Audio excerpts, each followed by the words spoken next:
थाना खरखौदा के अंतर्गत कल शाम को 6 बजे के आसपास थाना पुलिस को सूचना प्राप्त हुई थी कि एक आम के बाग में 2 युवकों के शव पड़े हुए हैं। और पुलिस के द्वारा जब मौके का निरीक्षण किया गया तो प्रथम दृष्टया यह पाया गया कि दोनों ही युवकों की गला दबाकर हत्या प्रतीत हो रहा था।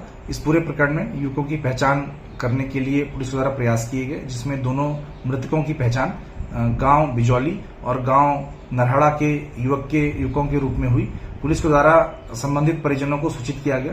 परिजनों के द्वारा इसमें 2 युवकों के नामजद शक के आधार पर तहरीर प्राप्त कर इसमें धारा 302 आईपीसी के अंतर्गत मुकदमा पंजीकृत कराया गया। पोस्टमार्टम में मृत्यु का जो कारण है वो गला दबाकर दम घुटने से आया।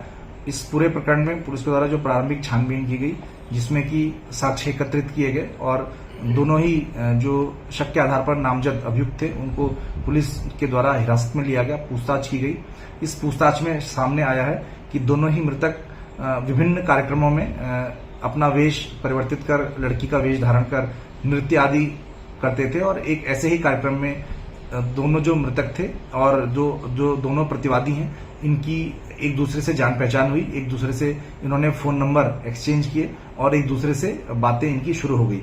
तो जो प्रतिवादी अंकुश है, इसकी जो जान पहचान और संबंध मोंटी से, और जो नवीन जो दूसरा प्रतिवादी है, इसका मनोज उर्फ कमल से आपस में बातचीत और संबंध इनके शुरुआत हो गई। इसके बाद में कुछ समय के बाद इसमें जो अंकुश नाम का जो प्रतिवादी है, इसकी शादी की बात किसी से तय होने की बात शुरू होने लगी।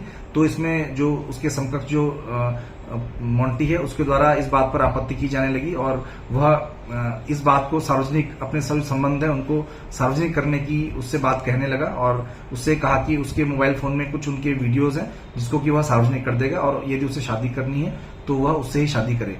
इस पूरे घटनाक्रम में दोनों ही जो प्रतिवादी और वादी मृतक हैं, इनके बीच में आपस में कई बार इनके बीच में बहस भी हुई और आपस में इनके द्वारा एक दूसरे को धमकी देने की बात भी उसमें शुरुआत में आने लगी।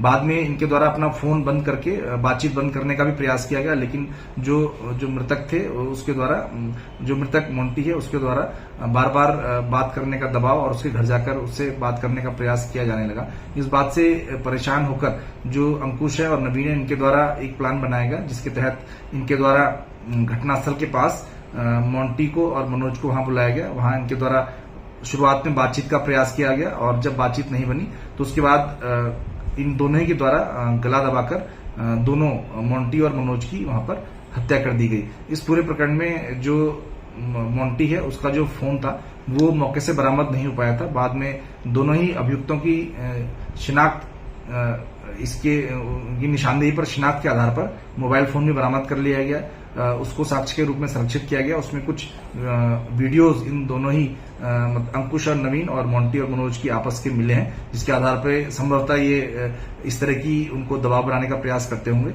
इस पूरे प्रकरण में दोनों ही अभियुक्तों को और अधिक गहराई से पूछताछ कर अन्य साक्ष्य एकत्रित किए जा रहे हैं, जिसके आधार पर विवेचना को अंतिम रूप इसमें दिया जाएगा और उसके आधार पर अग्रिम कार्रवाई की जाएगी।